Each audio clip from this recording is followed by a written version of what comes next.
ಕಾಳಿಂಗ ಸರ್ಪ ಎಂದರೆ ಎಲ್ಲರಿಗೂ ಭಯ. ಅದರ ನೆರಳು ಕಂಡರೆ ಸಾಕು ಬೆಚ್ಚಿ ಬೀಳುವರೇ ಹೆಚ್ಚು.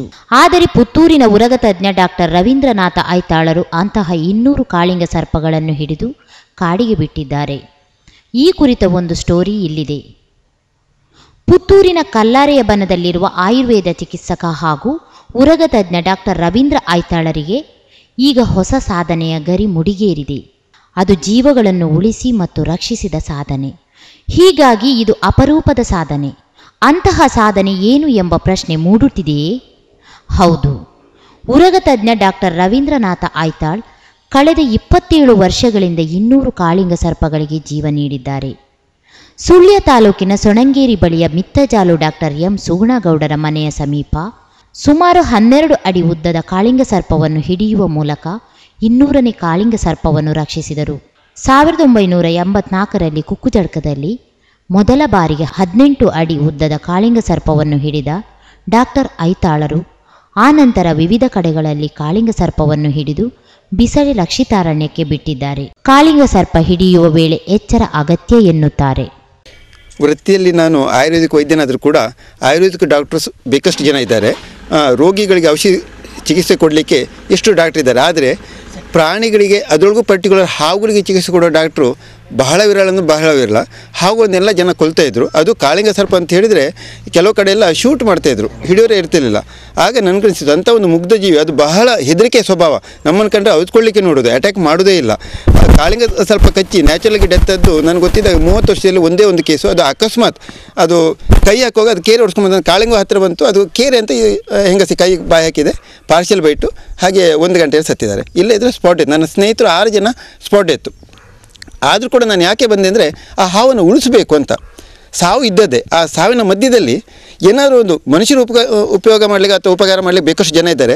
ಪ್ರಾಣಿಗಳ ಬಗ್ಗೆ, ಅದರೊಳಗೂ ಪರ್ಟಿಕ್ಯುಲರ್ ಹಾವಿನ ಬಗ್ಗೆ ಶೋ ಮಾಡೋರು ಇದ್ದಾರೆ ವಿನ ನಿಜವಾದ ಪ್ರೀತಿಯಿಂದ ಇದು ಮಾಡೋರು ಬಹಳ ಕಡಿಮೆ ಜನ ಇರೋದ್ರಿಂದ ನನಗೆ ಆ ಬಗ್ಗೆ ಆಸಕ್ತಿ ಬಂತು. ಸಾಯೋದಾದರೆ ಈ ಹಾವಿನೊಟ್ಟಿಗೆ ಸೇವೆ ಮಾಡ್ತಾ ಅದನ್ನ ಉಳಿಸೋದ್ರೊಟ್ಟಿಗೆ ಏನಾದರೂ ಅದೆಲ್ಲ ಬರೆದಿದ್ರೆ ಸಾಯ್ಬೋದು ಅಂತೇಳಿ ಈ ಫೀಲ್ಡಿಗೆ ಬಂದೆ. ಹಾಗೆ ಈ ಕಾಳಿಂಗ ಸರ್ಪ ಇವತ್ತು ಹಿಡಿದದ್ದು ಡಾಕ್ಟರ್ ಸುಗುಣಗೌಡರ ಮನೆಯಲ್ಲಿ 200ನೇ ಕಾಳಿಂಗ ನಂದು.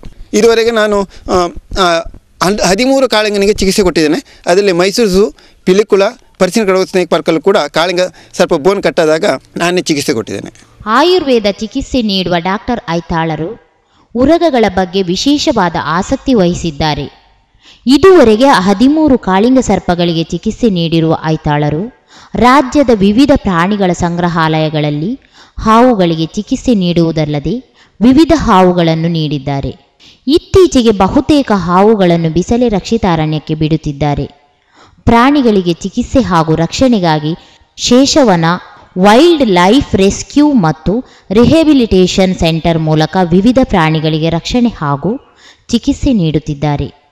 ಕಾಳಿಂಗ ಸರ್ಪಗಳು ಉದ್ದೇಶಪೂರ್ವಕವಾಗಿ ಮನುಷ್ಯರಿಗೆ ಕಡಿಯುವುದಿಲ್ಲ ಎನ್ನುವ ಐತಾಳರು ಹಾವು ಹಿಡಿಯುವ ವೇಳೆ ಇದುವರೆಗೆ 6 ಜನ ಮಿತ್ರರು ಕಾಳಿಂಗ ಸರ್ಪ ಕಡಿದು ಮೃತರಾಗಿದ್ದಾರೆ.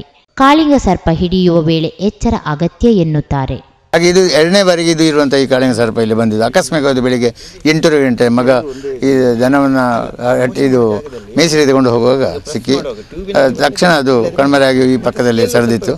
ಅದನ್ನು ಇಲ್ಲಿ ಎಲ್ಲರೂ ಕವರ್ ಮಾಡಿಬಿಟ್ಟು ಡಾಕ್ಟ್ರಿಗೆ ಬರೆ ಮಾಡಿಸಿಕೊಂಡು ಅದನ್ನು ಹಿಡಿಯುವಲ್ಲಿ ಸಫಲರಾಗಿದೆ. ಹಾವುಗಳನ್ನು ನೋಯಿಸಬಾರ್ದು, ಇನ್ನು ಅವುಗಳನ್ನು ಕ್ಷೇಮವನ್ನು ಕಾಪಾಡಿಕೊಂಡು ಬರಬೇಕು. ಹಾವುಗಳು ಮನುಷ್ಯನ ಜೀವನದ ಒಂದು ಅವಿಭಾಜ್ಯ ಅಂಗ ಅಂತ ತಿಳ್ಕೊಂಡಿದ್ದಾರೆ. ಅವರ ಒಂದು ನಿಜವಾಗಿ ನೋಡಿದ ಪ್ರೇಮವನ್ನು ಮೆಚ್ಚತಕ್ಕದ್ದು. ಐತಾಳರ ಈ ಉರಗ ಪ್ರೀತಿಗೆ ಸಾರ್ವಜನಿಕರು ಖುಷಿಪಟ್ಟಿದ್ದಾರೆ. ಮನುಷ್ಯನಂತೆ ಅವುಗಳು ಕೂಡ ಒಂದು ಜೀವ ಎನ್ನುವ ಐತಾಳರ ನೀತಿ ನಿಜಕ್ಕೂ ಆದರ್ಶ. ಪರಿಸರದ ಸಮತೋಲನಕ್ಕೆ ಎಲ್ಲ ಪ್ರಾಣಿಗಳ ಅವಶ್ಯಕತೆ ಇದೆ ಎನ್ನುತ್ತಾರೆ ಸಾರ್ವಜನಿಕರು. ಒಟ್ಟಿನಲ್ಲಿ 200 ಕಾಳಿಂಗ ಸರ್ಪಗಳಿಗೆ ಮರುಜೀವ ನೀಡಿರುವ ಹಾಗೂ ಅವುಗಳಿಗೆ ಮತ್ತೆ ಸ್ವಚ್ಛಂದ ಬದುಕು ನೀಡಿರುವ ಉರಗ ತಜ್ಞ ಡಾಕ್ಟರ್ ರವೀಂದ್ರನಾಥ ಐತಾಳರ ಕಾರ್ಯ ಶ್ಲಾಘನೀಯವೇ ಸರಿ.